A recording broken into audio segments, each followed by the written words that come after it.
এই যে জনমত জরিপটা করছে, এরা কারা করছে, এগুলো মানুষ কিন্তু এত বোকা না, মানুষ কিন্তু বুঝে, তাই না? মিডিয়ায়ও আসছে যে পেছনে জরিপের পেছনে কারা। আমার দেশে একটা সমীক্ষা এসেছে, তাই না? তো সেটা কি আসছে, সেখানে হলো বিএনপি 34% ভোটার বিএনপিকে চায়, 33% জামাত ইসলামকে, আর 7% একটু বেশি এনসিপি।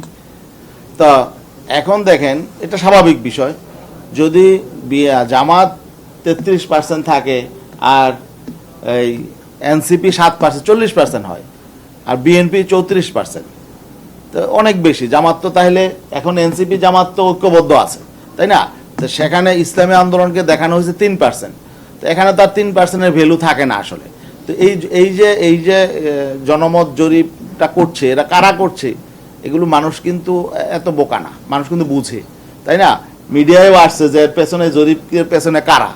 তো এইভাবে এগুলো করা মানে হলো আসলে এখানে একটা বেইনসাফি করার পথ উন্মুক্ত করা। তো এগুলো তো স্বাভাবিক প্রক্রিয়া, এগুলো তো আমরা বুঝি। তো যাই হোক, এগুলো কেন করা হচ্ছে, কারা করছে, কোন উদ্দেশ্যে করছে, এগুলো কিন্তু আমাদের অজানা না, আমরা এগুলো বুঝতে পারি। তো এই সমস্ত ভাউতাবাজি জরিপ দিয়ে যদি আমরা নির্বাচনের আমরা পথ রেখা নির্ধারণ করি, তাহলে তো আমাদের সেখানে বিপর্যয় হবে।